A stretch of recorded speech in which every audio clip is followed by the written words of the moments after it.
morning. It is another magnificent day up here today, absolutely crystal clear blue skies, and I spent about half an hour this morning just like mulling over what would be the best thing to get done today, because I've got quite a few jobs on that list. You know, a couple of weeks ago you saw me kind of slowly ticking them off, and unfortunately as I'm ticking them off, like, more are going on the bottom. One of them is to move the gooseberry, but where the gooseberry is going I haven't quite decided, and it could be either, like, it's the decision between, are the strawberries going next to the door and then I'll make a cage for them, or are they going in the opposite corner of the fruit cage? So I don't want to move the gooseberries and then change my mind and have to move them again, because that's not fair. So I'm delaying that one. Also delaying it because it's going to mean like being ripped to shreds, because they are so vicious that no glove other than maybe sort of like a medieval gauntlet could sort of save me from their thorns. But anyway, do you remember that I put that leaf bin together? God, it was probably about a month ago now, up near the other compost bins. Well, I've got two more of them, and I've been trying to kind of think of a place to put them. We're a bit short on space where it's not going to be in the way. I mean, the ideal spot would be just along here, where we have got the comfrey bin and the old leaf bin, which is the dog cage, just along that side. But as you can see, it's like right behind the mulberry tree, and mulberry trees have a kind of spreading habit. They won't just kind of like go in a nice lollipop shape, they just kind of like tumble, and they're really a wide tree, and so it's not ideal because and it's got really like flexible branches, so when you're trying to do things around that area in the summer you get whipped in the face quite often. So I've decided I don't really want anything behind there. I'm just going to keep the whole lot clear. Anyway, tangent. I'm thinking about building the two beds on either side of the chicken run. Obviously the chickens can't use their run at the moment because they're locked inside. Poor loves, they're hating it. But I'm thinking that that's where I'm going to put them. So I'm going to start with one, which is where we've got like a little table thing at the moment. The legs for the table, or like the bench legs for the table, I pulled out of a skip from a pub down the road from me. Must have been about 2 years ago now, and I still haven't kind of worked out what to do with it. I want to make a really nice top for it, but I haven't got around to it. So I'm going to stick it on this edge of the shed just behind me here, because this is a real sun trap, and it makes a really good spot for putting plants that need a bit of protection. So I'm going to move that over here, set one of the bins up over there in front of the chicken house, and then I'm thinking about the other one near the shed. But I'm going to make that decision once I've got the one next to the chicken house. What it also means is they're going to be almost like gate houses for the chicken run. So obviously, like I say, the chickens can't actually use the run at the moment, but when they can, we're going to kind of narrow, because at the moment we've got this sort of like cheap plastic mesh, and I've got to say it's really useless at keeping the chickens out. They just find a hole straight through, and because it's so see-through, you actually can't see where the holes are, so they're much better at getting out than I am at closing the holes. So anyway, I want to get rid of that netting, use the fence posts, but have a different setup for when they're back allowed out, hopefully in the spring. So that's what I'm going to do. I'm going to clear that bench away and get on with that. Also, it's quite a good physical job, so it's going to keep us quite warm. The sun is just bliss at the moment. 16 degrees in the greenhouse, 14 degrees in the polytunnel, and it's about 3 out here. So can you see my breath today? Yes. Right, I'm gonna get on with some action. Actually, I might put the kettle on first, but then I'm gonna get on with some action. Yeah, this is that plastic netting I mean. You know, it's just like the bog standard stuff that you get in kind of large bunches. It's a real pain. We've got these brilliant posts, which are from Allotment, the chicken house company, that are brilliant. Like, I use them with loads of different types of netting, but this stuff just isn't that great. And this is the table that I'm moving today. It's got really nice, just cast iron, classic pub bench type table. But I've got to get a better top for it, because this is just a piece of old plyboard. And the poor girls, I know, dears, you'll be out soon. You'll be out soon, I promise. There's going to be some big changes today, girls. I know you don't like change, ladies. I know you don't like change. So yeah, first thing, just take this netting down. Take off and then we'll make it. I mean, we've only really got the netting up there to keep the chickens in this space so that they don't race out and rip up all the seedlings that we've got across the plot, because in the middle of summer, when everything's kind of quite well established, they just wander the whole plot. There's no problem. But in early spring, we like to have them closed off, because the moment you put anything in, they just come and rip it all out again. So yeah.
So I said when I was building the last one that these were an absolute bargain. They were 35 quid each. And when I tried to work out how much I would need to make my own in terms of just buying the wood, they were kind of 50, 60, 70 quid each to just buy the wood. So I got a bit overexcited and ordered 3 when that was more than I really needed. But you can never have too much leaf mould. And our site has got so many trees on it, and we're right next to a cemetery where they sweep up leaves into huge piles and all that kind of stuff, that really it's just a waste. So I'm sure I can find space for another couple of bins.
Some of these slabs I'm going to use as stepping stones in the new flower garden on the other side of the polytunnel.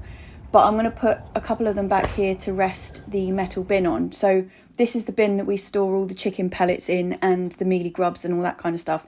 It's rat proof, and I want to keep it that way by making sure its bum doesn't rust out. Hence I'm going to put it back on some of these stones rather than just leaving it straight on the soil.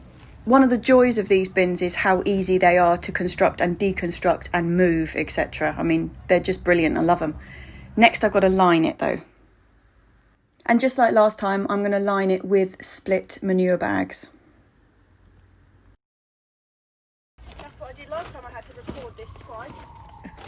Well, actually, that's not entirely true. I had to record it 3 times, because the first time I did it, I put the bags the wrong way around. So you got the black on the outside, Yes. don't you?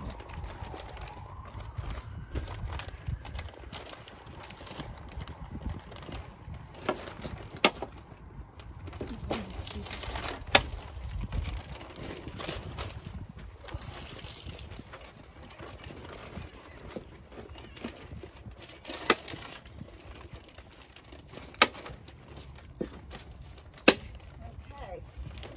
You can throw me one in here.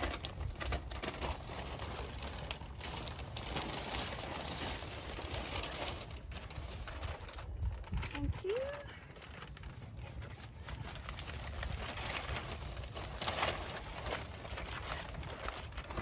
I'm lining my bin for 2 reasons.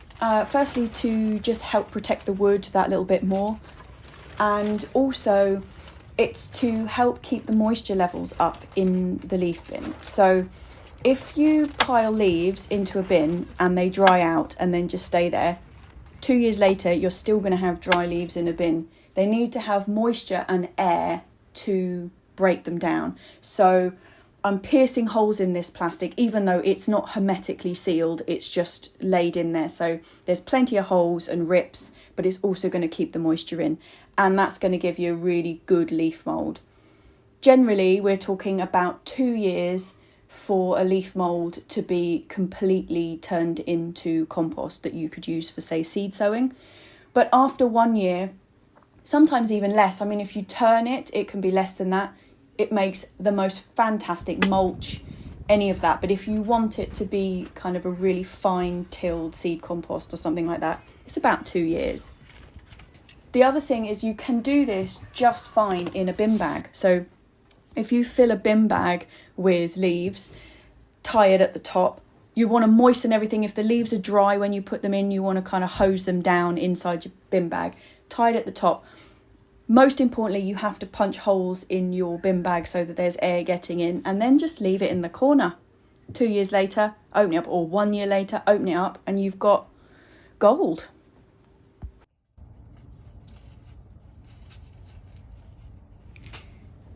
So like I said before, behind the mulberry tree here, we do have a cage frame with a load of leaves in that we collected last autumn. But it's in a really inconvenient place here, and the honeysuckle is growing all the way through the back of it, and we don't want it here anymore. And I also want to use the cage for something else, so we're just going to decant what's in here into the new bin. Grab one side of it too. Right. Oh, big rat hole underneath this one. What? Big rat hole? Yeah. I'm nicely demonstrating having my face whipped by a mulberry tree here.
So the leaf mould in the dog cage is actually much more well rotted down than I thought it was.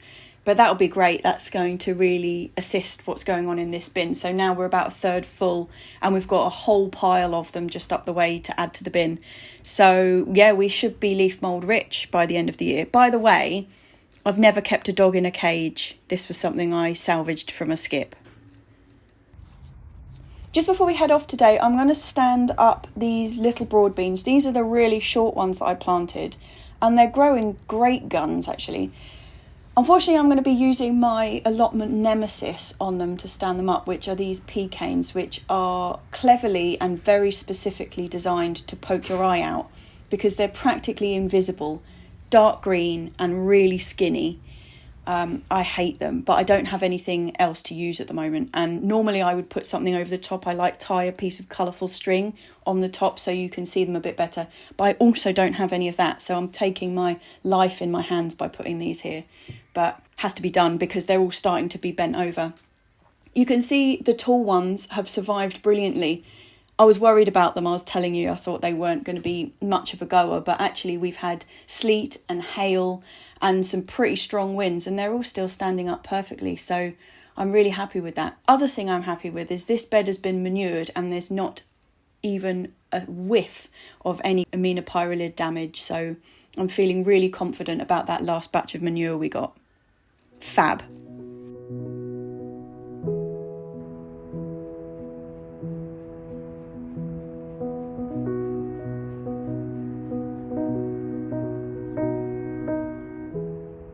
Good morning, we are in the fruit cage this morning. Got quite a lot of work to do in here. If you've been watching the vlogs from the beginning, you will have seen me put this together and we're going to have fruit in here, obviously it's a fruit cage, but the first year we didn't have the fruit because it was locked down just as we were going to start ordering the fruit and you just couldn't get hold of anything. So we decided to use it as kind of a makeshift temporary brassica cage. Yeah, so we already had the tree cabbages in here.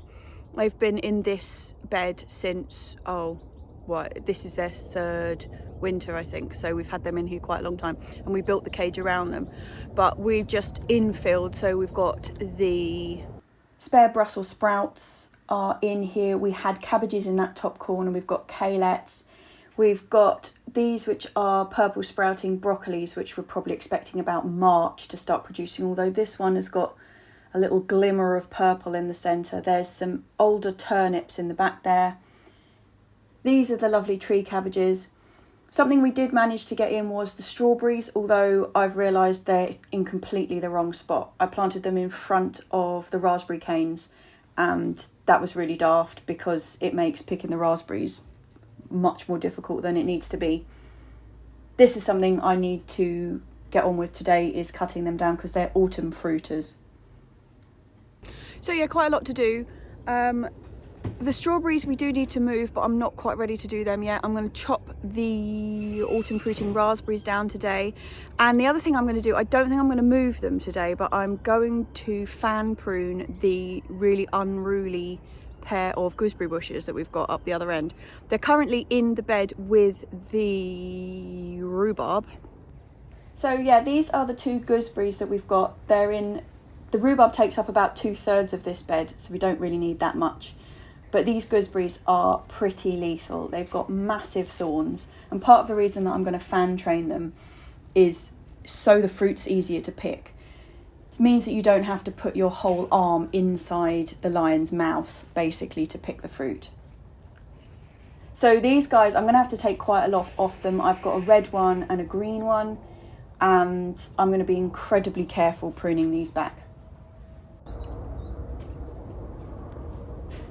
So like I say, the aim of the game here is to prune them into 2D fan shapes. I'm going to start with the red one because it's so much smaller and it'll be much easier. I'm probably going to end up with 3 stems for this one. And the larger one, I'll probably end up with about 6 or 7. Propagating gooseberries is really easy. You can do them from cuttings, which is fine. Or if you've got the time, you can just pin one of the branches to the soil. And where it's in contact with the soil, it will root. So Here I'm now noticing that I've actually got 4 gooseberry plants instead of 2. Luckily it's 2 green and 2 red, so that's going to work out really nicely. As well as fan pruning these, I'm also just taking off a lot of their growth. It just makes them so much easier to transplant if they are a reasonable size rather than sort of a huge unwieldy mass.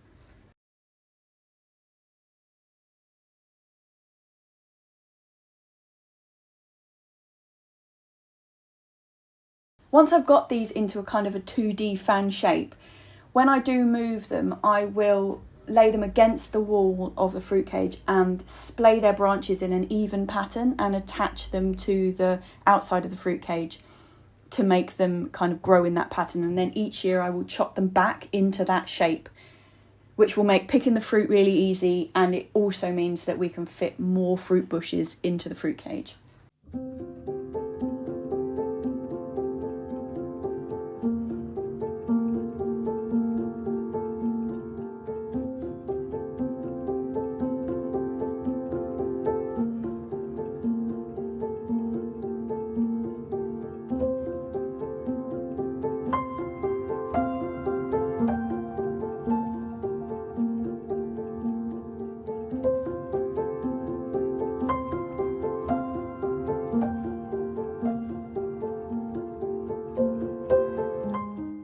This is one of the extras that I've realised have rooted, so I'm just going to put it in here until I'm ready to move it up into the fruit cage.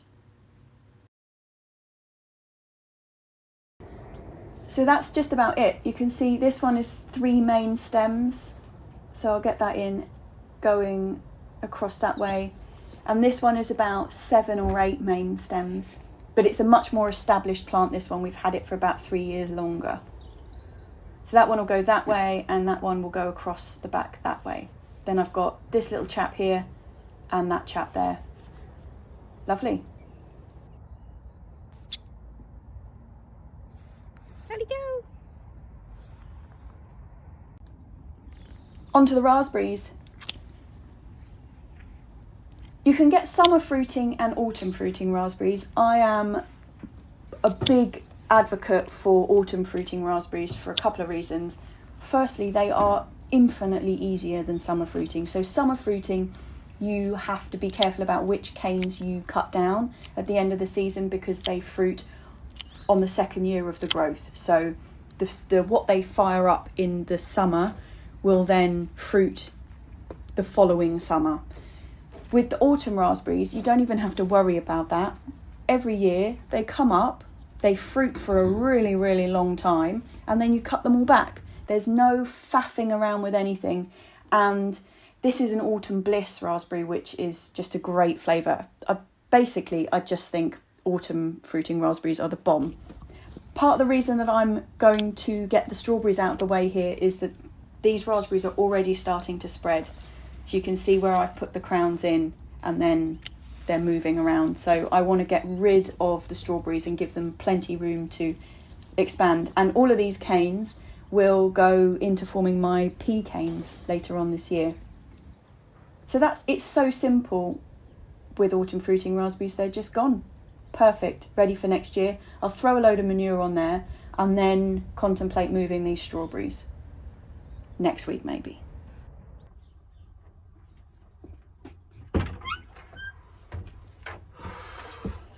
I'm actually considerably colder than I thought I was going to be, so I think that's enough for me today.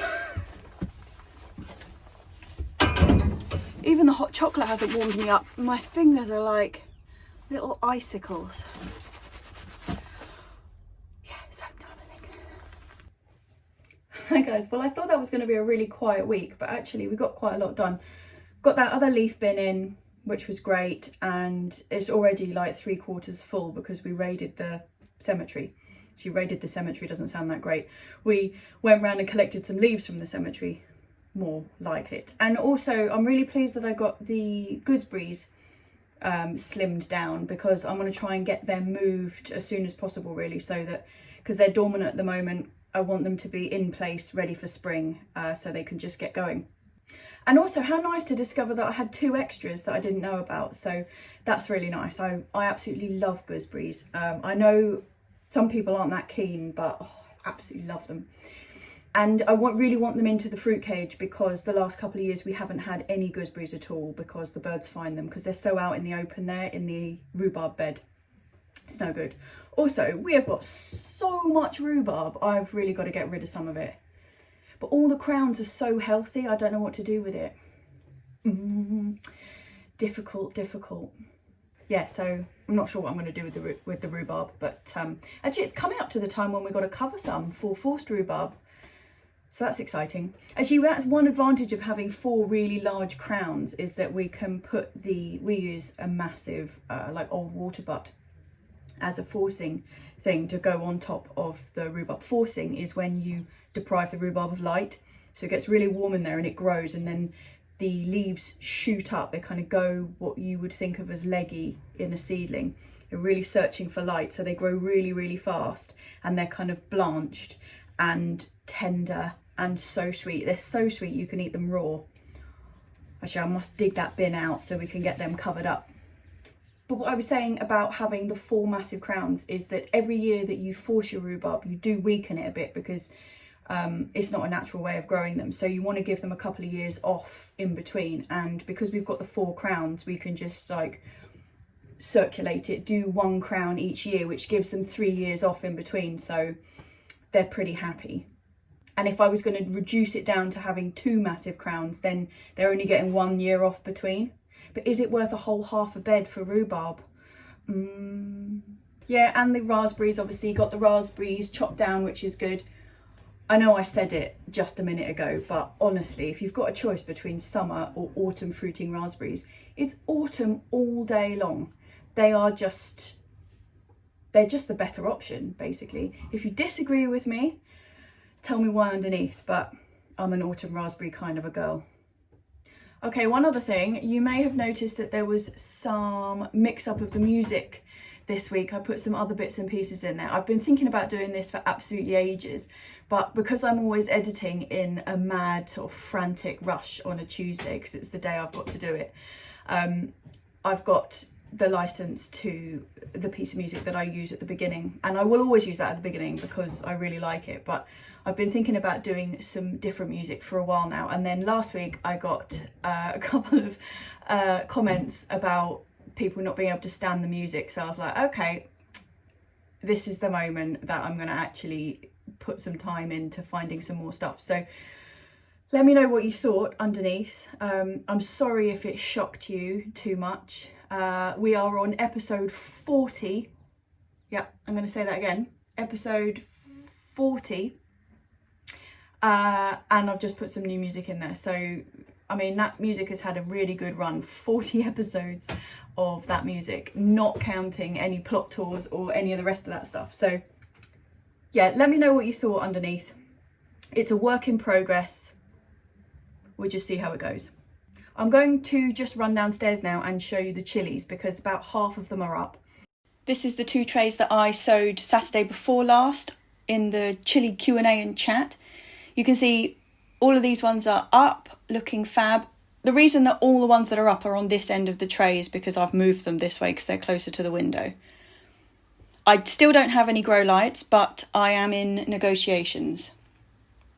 So yeah, these are all coming up. Chilies are really slow to germinate generally. Some of the peppers and things like cayenne and Anaheim always go really quick, but my hot lemons, so I've grown, this will be the 3rd year I've grown them, and the previous 2 years I've been like, it's a complete fail because nothing's been happening, and then all of a sudden whoosh, they're all up, and like it's that whole fretting, you know what spring's like with the seeds. It's just constant like, are they up yet? Are they up yet? Are they up yet? You know. And in lockdown it's even worse because you're really obsessed about it because you can't do anything else. Yeah, so last Saturday I put out finally the polytunnel build video. Had a fantastic response to that. Thank you so much. That's yeah, amazing. It has got over 7,000 views and I only put it out on Saturday. Yeah, that's just incredible. Thank you. Next Saturday is going to be kind of part 2 of that video, which is the internal setup. I had quite a nifty tomato system in there which worked really well. How I supported them and how I used it throughout the summer, the kind of yield that I got from the fruit and veg that was in there, and also what I did in the autumn and winter and how it's looking now, and also what I'm going to do differently next year. So that's going to be next Saturday's video. And I had a bit of a spike in subscribers, which is phenomenal. So if you're new to the channel, hello. If you're watching but you haven't subscribed yet, think about subscribing. And if you've enjoyed this video, please give me the thumbs up. And I will see you firstly on Saturday for Inside the Polytunnel, and I will see you on Tuesday, as always, for vlog number 41.